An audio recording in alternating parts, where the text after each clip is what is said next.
तो bibliography basically एक MS word का फीचर है, एक बहुत अच्छा फीचर है। और बिब्लियोग्राफी के अंदर अगर आप रिसर्च पेपर बना रहे हैं, थीसिस बना रहे हैं या असाइनमेंट्स बना रहे हैं, नॉर्मली जब आप हाई क्लासेस में जाएंगे तो रिसर्च पेपर, थीसिस और असाइनमेंट्स के दौरान आपको आपका टीचर या कोई भी आपको असाइनमेंट दी जाती है, कोई रिसर्च पेपर तैयार करने के लिए दिया जाता है, तो आप रिसर्च करते हैं। रिसर्च बेसिकली क्या होती है? रिसर्च ये होती है कि आपने किसी भी टॉपिक पे रिसर्च करनी होती है, जो भी आपको टॉपिक असाइन किया जाता है या आप लोग चूज़ करते हैं। अब जब आप रिसर्च कर रहे होते हैं बेसिकली, तो बेसिकली रिसर्च आप क्या कर रहे होते हैं? दूसरों के एक्सपेरिमेंट्स और दूसरों के एक्सपीरियंसेस या दूसरों की बुक्स को स्टडी करके जो उन्होंने रिसर्चेज की होती हैं उन पे रिसर्च करते हैं और अपना एक रिसर्च पेपर तैयार करते हैं। अब एक टर्म यूज होती है प्लेजरिज्म। प्लेजरिज्म हम कहाँ अप्लाई करते हैं? प्लेजरिज्म कहाँ पर यूज होती है? प्लेजरिज्म ये होता है कि जब आप रिसर्च पेपर बना रहे होते हैं तो होता ये है कि आप लोग कोई डाटा किसी बुक से उठाते हैं, किसी वेबसाइट से उठाते हैं, किसी मतलब नॉवल से उठाते हैं, किसी न्यूज़पेपर से लेते हैं।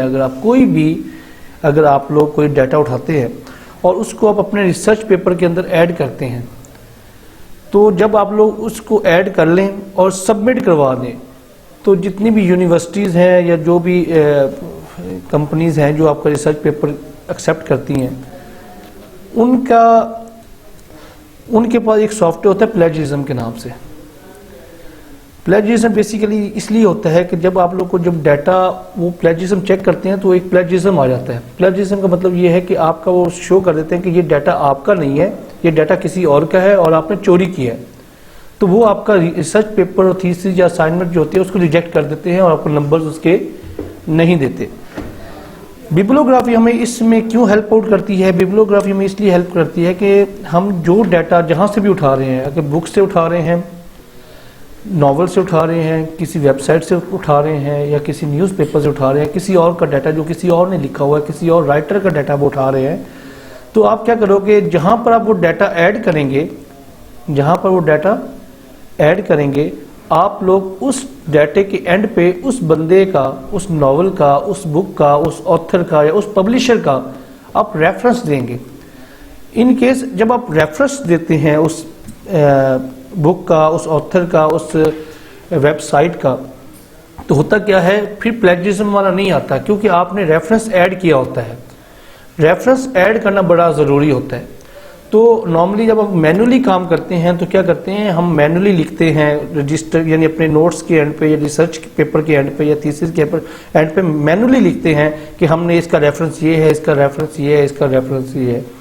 लेकिन MS वर्ड, क्योंकि आपको पता है कि एक ऐसा सॉफ्टवेयर है जो रिटर्न कम्युनिकेशन के तकरीबन तमाम फीचर्स को कवर करता है, तो बिब्लियोग्राफी हमें ये फीचर हमें अलाउ करता है, बल्कि हमें एक बहुत अच्छी फैसिलिटी देता है कि हम वो जो रेफरेंसेस हैं वो ना सिर्फ हम ऐड कर सकते हैं, बल्कि हम कहीं पर भी वो अपने डॉक्यूमेंट के अंदर उसको शो कर सकते हैं डिजिटलाइज्ड। और वो ये रेफरेंसेस जो होते हैं फॉर फ्यूचर पर्पस भी आपके सेव हो जाते हैं। तो मज़ीद डिटेल में जाने की बजाय इसकी हम थ्योरेटिकली डिटेल, हम इसे प्रैक्टिकली करके देखते हैं कि बेसिकली रिसर्च पेपर हम कैसे अप्लाई करते हैं। तो मैं एक न्यू पेज ले लेता हूँ जी। अब न्यू पेज ले लिया मैंने। यहाँ पर मैं एक डाटा ले लेता हूँ, फर्जी डाटा ले लेता हूँ। एग्जाम्पल के तौर पर मैं एक रिसर्च पेपर तैयार कर रहा हूँ। फॉर एग्जाम्पल आप ये समझें कि ये मेरा एक रिसर्च पेपर है और इस रिसर्च पेपर के अंदर हम कोई भी डाटा ऐड कर सकते हैं, जो किसी बुक से हो सकता है, किसी वेबसाइट से हो सकता है, किसी नॉवल से हो सकता है, किसी न्यूज़पेपर से होता है। तो हमने करना क्या है? हमने करना ये है, एग्जाम्पल के तौर पर मैं यहाँ पर एक डाटा ऐड कर रहा हूँ कि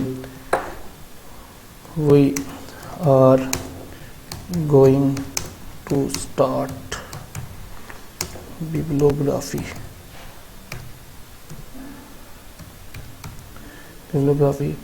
and this is useful for many aspects in your documents। Example के तौर पे मैंने एक लाइन ऐड कर ली, बहुत अच्छा तो लिखा गया लेकिन जो भी है आप इसे समझ सकते हैं। ये लाइन मैंने एग्जांपल के तौर पे किसी बुक से ली है, आप इसे अज्यूम कर लें कि मैंने इसे किसी बुक से ली है और बुक का नाम है बिब्लियोग्राफी कॉन्सेप्ट्स। क्या नाम है उसका? बिब्लियोग्राफी कॉन्सेप्ट्स, ये लाइन। अब मैं इसका हवाला या इसका रेफरेंस जो है अपने पेज के अंदर ऐड करना चाहता हूँ। अब मैं इसका हवाला अपने पेज के अंदर कैसे ऐड करूँगा? इसका हवाला मैं ऐसे करूँगा कि अब आप जाएंगे रेफरेंसेस में, आप जाएंगे रेफरेंसेस में। रेफरेंसेस के अंदर आपके पास एक ये आपको नज़र आ रहा होगा इंसर्ट साइटेशन के नाम से एक आइकन नज़र आ रहा होगा, इंसर्ट साइटेशन। अब इस इंसर्ट साइटेशन के साथ ये छोटा सा तीर का निशान है, आप इस पर क्लिक करेंगे। जैसे क्लिक करेंगे आपको दो चीज़ें नज़र आएंगी, एक आएगा ऐड न्यू सोर्स और add new place holder.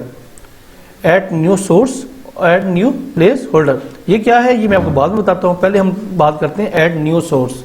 Add new source का मतलब ये है कि हमने एक नया सोर्स अपने डॉक्यूमेंट के अंदर ऐड करना है, जहाँ से हमने ये डाटा उठाया है और जहाँ से डाटा हम लेके अपने रिसर्च पेपर के अंदर इसको ऐड कर रहे हैं। अब मैं यहाँ पे ऐड न्यू सोर्स पर जाऊँगा। जैसे ही मैं ऐड न्यू सोर्स पर गया, आप देखेंगे कि आपको काफ़ी ऑप्शन नज़र आ रहे हैं। ठीक है, अब आपके ऊपर क्या नज़र आ रहा है? फिल्म। इसका मतलब ये है कि डाटा आपने फिल्म से लिया है? नहीं जी, हमने इसे लिया है एक बुक से। अब इस पर क्लिक करेंगे, इस तीर के निशान पे आपको नज़र आएंगे कि आप डॉक्यूमेंट फ्रॉम वेबसाइट है, कि आपने वेबसाइट से डॉक्यूमेंट लिया है, या इलेक्ट्रॉनिक सोर्स है कोई आपका, या कोई आर्ट का सोर्स है, या साउंड रिकॉर्डिंग सोर्स है, परफॉर्मेंस सोर्स है, फिल्म सोर्स है। ऊपर भी काफ़ी ये देखो, ऊपर बुक है, बुक का कोई सेक्शन है, जर्नल आर्टिकल है, आर्टिकल इन प्रोडिकल है, कॉन्फ्रेंस प्रोसीडिंग है, किसी कॉन्फ्रेंस को ये हो रही है उसकी प्रोसीडिंग में से कोई डाटा लिया है, या कोई रिपोर्ट है, यानी किसी ने कोई रिपोर्ट जनरेट की थी, आपने उस रिपोर्ट में से डाटा पिक किया है। तो ये डिपेंड करता है कि आपने डाटा कहाँ से लिया है। अब क्योंकि मैंने आपको समझाया कि हमने एक डाटा बुक से लिया है, तो हम क्या चूज़ करेंगे? बुक चूज़ करेंगे। अगर आप दूसरे ऑप्शन चूज़ करेंगे तो उनके डिफरेंट ऑप्शंस आएंगे आपके सामने, उसके अकॉर्डिंगली आपके पास ऑप्शंस आएंगे। मैं वो भी आपको करके दिखाऊंगा। तो पहले हम सेलेक्ट करते हैं बुक, क्योंकि हमने डाटा कहाँ से लिया है? बुक से। जैसे ही मैंने बुक पर क्लिक किया, ये बुक सिलेक्ट हुई, बुक की फील्ड्स आ गई हमारे पास। अब बुक की हमारे पास क्या फील्ड आई हैं? Author, title, year, city, publisher.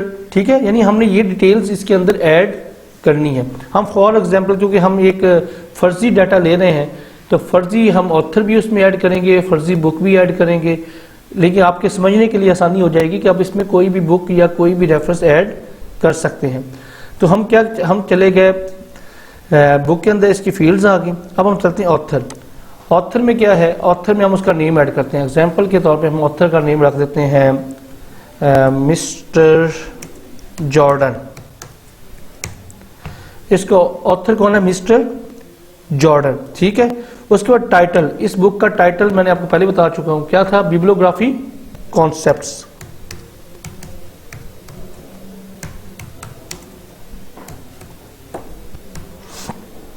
ठीक है, किस ईयर में ये बुक जो है वो पब्लिश हुई है? हम फॉर एग्जांपल इसको ले लेते हैं 2015।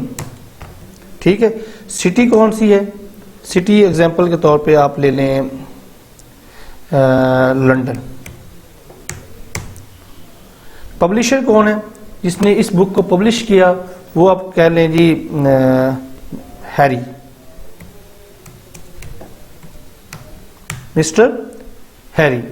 हमने ये फील्ड्स ऐड कर दी हैं। अब आप देखिए यहाँ पर लिखा हो show all bibliography fields, show all bibliography fields. अगर हम इस पर क्लिक करते हैं तो आपको और भी काफ़ी फील्ड्स नज़र आएंगी, लेकिन आप इसमें देखें कि ये स्टार नज़र आ रहे होंगे, स्टार स्टार, यहाँ पर भी रेड स्टार है, रेड स्टार है, रेड स्टार है।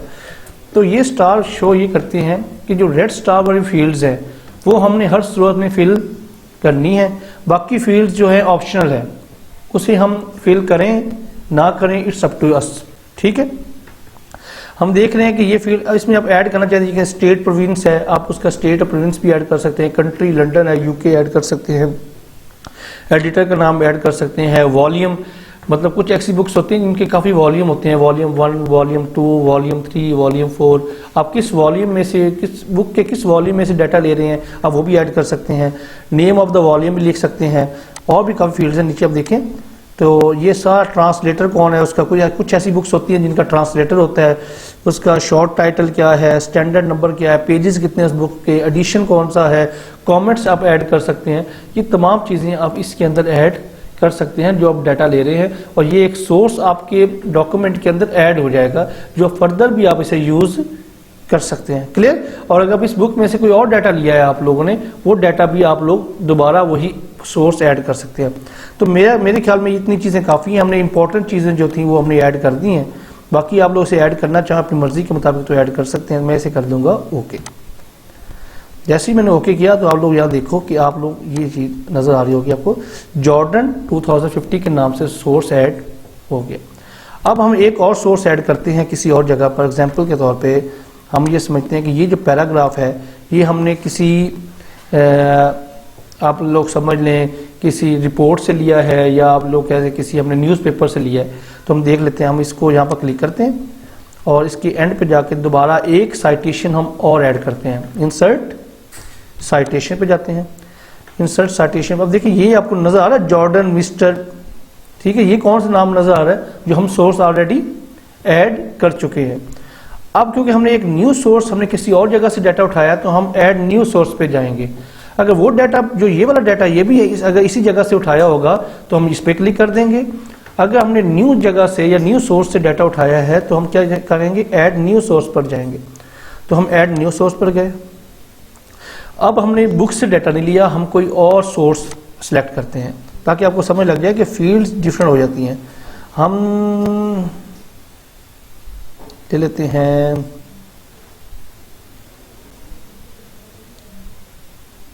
एग्जाम्पल के तौर पे कोई फिल्म ले लेते हैं, ठीक है। अब फिल्म क्या है, उसका क्या है टाइटल। अब इसका टाइटल हम कोई भी सिलेक्ट कर लेते हैं। इसका टाइटल है एग्जाम्पल के तौर पे लेटेस्ट टेक्नोलॉजी, लेटेस्ट टेक्नोलॉजी। अब इस क्योंकि फिल्म है, अब देखिए इसकी फील्ड चेंज हो गई है, डायरेक्टर आ गया। अब बुक जब आपने सिलेक्ट की थी उसकी फील्ड्स में डायरेक्टर मौजूद नहीं था। इसका डायरेक्टर कोई भी लिख देते हैं, इसका director mister John, mister John इसका डायरेक्टर है, ठीक है। और किस ईयर में ये फिल्म जो थी पब्लिश हुई थी या डायरेक्ट हुई थी और मतलब चली थी, तो हम लिख देते हैं 2020, ठीक है। इसी तरीके से जैसे उसमें किया था शो ऑल फील्ड पर जाएंगे तो आपको और फील्ड्स भी नज़र आ जाएंगी। लेकिन क्योंकि मैंने आपको बता चुका हूँ जो रेड स्टार है ये इंपॉर्टेंट है, बाकी जो फील्ड्स हैं वो ऑप्शनल है, उसे आप फिल करें या ना करें। लेकिन आप देख लें कि जैसे ही हमने फिल्म सोर्स सेलेक्ट किया तमाम फील्ड चेंज हो गई।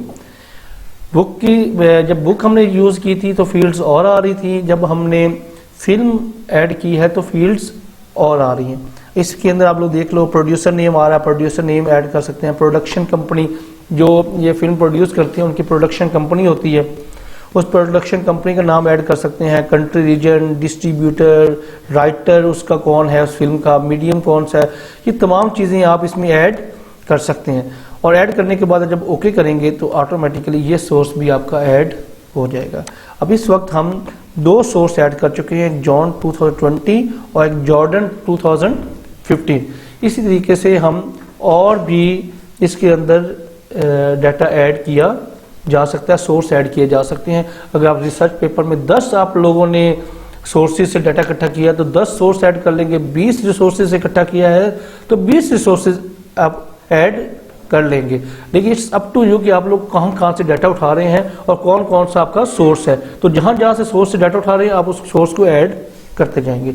अब इस पेज के हम एंड पर आ जाएंगे जहाँ पर हमने अपने रेफरेंसेस को मेंशन करना है कि हमने जो references at the end of the document हम मेंशन करना होता है।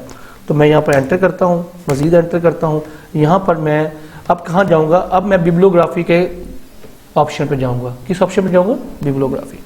बिब्लियोग्राफी के साथ आपको छोटा सा ये तीर नज़र आ रहा होगा, इस पर क्लिक करेंगे। अच्छा, बिब्लियोग्राफी की डेफिनेशन भी देख लें। जैसे बिब्लियोग्राफी के ऊपर कर्सर लेके जा रहा हूँ, लिखा हुआ है add a bibliography which list all the sources cited in the document, यानी जिसकी हमने ऐड साइटेशन अप्लाई किया है वो तमाम को लिस्ट कर देगा आपके एंड ऑफ द डॉक्यूमेंट जहां पर आप लोग कर्सर रखेंगे। अब हमारा cursor at the end of document है तो हम इसके यहाँ पर क्लिक करेंगे। जैसे ही क्लिक करेंगे आपको डिफरेंट स्टाइल नजर आएंगे बिब्लियोग्राफी के। बिब्लियोग्राफी का ये स्टाइल भी है, ये वर्क साइटेड, जो आपको स्टाइल अच्छा लगे आप उनमें से एक चूज कर सकते हैं। एग्जाम्पल के तौर पे मैं ये पहले वाला स्टाइल सेलेक्ट कर लेता हूँ, ठीक है।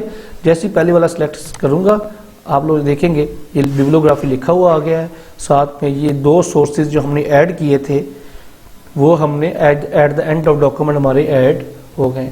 अगर हमारे एक से ज़्यादा सोर्सेज होते तो वो भी यहाँ पर शो हो जाते।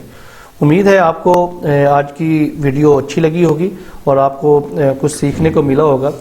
मज़ीद इस तरह के टॉपिक समझने के लिए और इस तरह के जो भी लेटेस्ट जो इन्फॉर्मेशन के लिए इस चैनल को सब्सक्राइब भी कीजिएगा, लाइक भी कीजिएगा और शेयर भी कीजिएगा। शुक्रिया।